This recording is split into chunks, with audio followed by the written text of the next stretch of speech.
Halo semua, selamat datang di podcast kelompok 3. Nah, kali ini kita mau ngobrolin soal tradisi yang gak cuma unik nih, tapi juga bermakna. Tapi sebelum aku sebutin apa topiknya, mungkin kita bisa kenalan dulu lah ya. Karena ya tau lah, kalau gak kenal maka gak akan sayang ya kan. Duh, bahaya. Yaudah, kita kenalan dulu lah ya. Nama aku Vina dengan NPM 240820101074. Halo, aku Olive dengan NPM 240830101020. Halo, aku Dava, NPM 24025010153. Anjang ya Dera, kenalin aku Haris dengan NPM 24083010110. Halo, perkenalkan, namaku Fahri, NPM 240810100124. Halo semuanya, perkenalkan namaku Dani dan NPM 240830101024. Aku Jevon dengan NPM 24035010114. Halo, perkenalkan namaku Brian Adan Putra Prasetya dengan nomor NPM 240810100239. Nah, tadi kan kita udah kenalan nih kan. Jadi guys, topik yang bakal kita bahas malam ini itu tentang budaya malam selikuran. Setauku, yang udah aku cari di Google tuh, malam selikuran itu adalah tradisi yang biasanya dilakukan di malam ke-21 bulan Ramadan. Jujur aja di daerahku gak ada sih guys tradisi malam selikuran ini. Jadinya aku nih masih clueless nih, apa sih malam selikuran itu dan apakah itu dapat dibenarkan atau tidak ya kira-kira kalau misalnya kita adalah seorang muslim. Karena kita semua masih clueless sih kayaknya ya. Kita bareng-bareng gak sih di podcast kali ini? Dan kayak apa yang udah aku bilang tadi guys, di daerahku ini kan belum ada ya. Dan aku dengar-dengar juga dari Google lagi, malam selikuran ini adanya tuh di daerah keraton kayak Surakarta, Solo dan lain sebagainya. Nah, aku nih penasaran, kok bisa sih sampai di sana? Kok budaya ini nih, kok bisa sampai main-main ke keraton nih? Gimana ceritanya gitu kan? Mungkin dari Mbak Nari sendiri nih ya, bisa jelasin. Dari beberapa sumber yang aku baca nih, Wali Songo ternyata yang ngenalin budaya ini. Dulu itu alih-alih sebagai metode dakwah Islam yang kemudian tuh disesuaikan dengan kebudayaan Jawa. Namanya juga selikuran. Berarti itu dia dilaksanain pas malam 21 Ramadan. Kan artinya selikur 21 kalau dalam bahasa Indonesia. Pada waktu itu juga masyarakat Jawa percaya kalau di 10 malam-malam terakhir bulan Ramadan kan malam-malam mencari Lailatul Qadar. Dan mereka itu percaya bahwa Allah pada malam itu, khususnya pada malam ke-21, malam-malam ganjil lah, Allah itu menurunkan berkah dan ampunannya.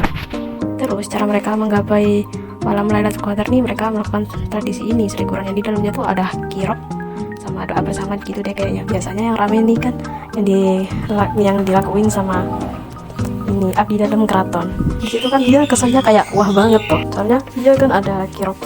Barisannya mereka juga panjang banget. Terus ada yang bawa lampu ting atau apa ya, kayak obor gitulah. Kalau di zaman dulu, sekarang kan lampu ting. Seru juga aku tengoknya tradisi ini. Ternyata di dalamnya tuh kayak mereka tuh kumpul bareng-bareng, ngadain kenduri gitu, terus doa bersama. Ternyata budaya, tradisi, bahkan kayak filosofi dari malam selikuran ini menarik ya. Tapi mungkin ada nggak teman-teman yang punya kayak definisi lain atau mungkin dari sumber-sumber lain, atau kayak kalian dapat informasi lain atau tradisi yang ada di daerah kalian mungkin berbeda atau kayak pandangan kalian berbeda gitu, ada nggak yang mau nambah-nambahin gitu tentang malam selikuran ini? Tadi kan udah dijelasin nih tentang pembahasan terus asal usul sejarahnya dari malam selikuran. Nah, di sini aku mau menambahkan apa yang udah disampaikan oleh teman-temanku. Yang mana malam selikuran ini biasanya paling rutin digelar dengan mengarak tumpeng yang diiringi lampu ting. Yang mana lampu ting menjadi simbol dari obor yang dibawa para sahabat ketika menjemput Rasulullah Shallallahu Alaihi Wasallam usai menerima wahyu di Jabal Nur. Kirap ini sendiri memiliki filosofi untuk meningkatkan ibadah, mempererat persaudaraan, dan mendekatkan diri kepada Allah. Nah, tadi kan udah dijelasin nih tentang 3 poin utama yang dibahas ketika kirap, yaitu ada tumpeng sewu, terus ada lampu ting, dan ada kirapnya itu sendiri. Yang mana ketiga poin ini memiliki makna tersendiri. Lalu mengutip dalam laman Sukarakarta.go.id, tradisi malam selikuran ini dikembangkan oleh Sultan Agung. Yang mana meski dalam perjalanannya itu sendiri sering mengalami pasang surut, namun di pemerintah Pakubuwana ke-9, malam selikuran ini dihidupkan kembali loh, dan mencapai puncaknya di era Pakubuwana ke-10, dan terus berlanjut hingga sampai saat ini. Wah, tadi udah jelasin detail banget ya sama Kak Naris dan Kak Jevon nih. Tapi ada nggak sih kalian tuh yang punya pengalaman atau apa ya, kayak emang kalian tuh pernah ngelakuin di tradisi malam selikuran ini kayak kegiatan-kegiatan apa yang esensial banget di dalam malam selikuran ini? Dan menurut kalian ada nggak sih maksudnya kayak hal-hal yang berubah di dalam tradisi ini gitu, di dalam revolusinya selama ini gitu? Dulu ya, malam 21 Ramadan itu spesial banget.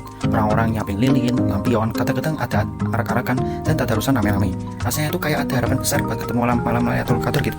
Ada semangat, ada syukur, dan ada kebersamaan. Tapi sekarang, wah, jujur saja, tradisi itu aku lihat makin jarang kelihatan. Jarang kelihatan yang kamu maksud nih, maksudnya jarang kelihatan yang kayak gimana nih? Anak-anak itu lebih milih scrolling TikTok, IG, dan orang dewasa itu juga sibuk dengan buka diskon di e-commerce. Bahkan masjid pun di 10 malam Ramadan itu kadang sepi. Padahal dulu itu malam itu jadi puncak yang ramai.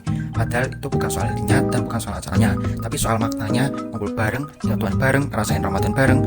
Mungkin kita bisa mulai lagi dan gak harus heboh, cukup duduk bareng keluarga, buka mushaf, dan pasang niat. Karena yang terpenting itu bukan tradisinya, tapi ruh dan jiwanya. Ah, bener banget sih, kayak sebuah kegiatan juga pasti ada moralnya kan dalamnya, maksudnya kayak ada pesan yang memang nggak disampaikan secara langsung, tapi kita harus ngejalanin atau menikmatin prosesnya dulu nih, baru kita ngerasain hasil dari apa yang mau disampaikan gitu dari si pembuat tradisi ini sendiri. Tapi setelah denger perubahan-perubahan yang terjadi yang udah disebutin sama temanku tadi, aku jadi penasaran nih guys, maksudnya kayak kok bisa ya masih ada perubahan itu? Apakah ada perbedaan pendapat atau ada perbedaan pikiran dari orang-orang yang mungkin mereka merasa hal itu tuh nggak penting apa ya? Atau gimana? Menurut kalian gimana guys? Nggak semua orang melihat tradisi malam selikuran dengan cara yang sama. Ada juga yang menganggap malam selikuran sebagai bid'ah, karena nggak ada di zaman Nabi. Nah, disinilah muncul perbedaan pandangan, bahkan gesekan kecil di masyarakat. Bid'ah tuh apa ya Kak Alif kalau boleh tahu? Istilah bid'ah sendiri sering dikaitkan dengan hal-hal baru dalam agama yang dianggap menyimpang. Oh, jadi kayak haram dilakukan gitu kah atau gimana? Nggak semuanya haram. Ada namanya bid'ah hasanah alias bid'ah yang baik. Misalnya penulisan mushaf, azan 2 kali, atau bahkan pengajian online. Itu semua nggak ada di zaman Nabi, tapi bermanfaat dan nggak melanggar syariat. Nah, malam selikuran juga bisa dipandang sebagai salah satu bentuk syiar lewat budaya.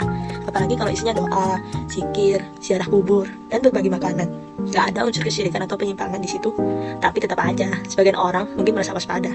Mereka pengen menjaga kemurnian ajaran agama, dan itu juga bisa dipahami, asal disampaikan dengan cara yang baik. Makanya, cara pandang orang terhadap tradisi kayak gini bisa beda-beda. Ada yang menganggapnya positif, ada juga yang hati-hati.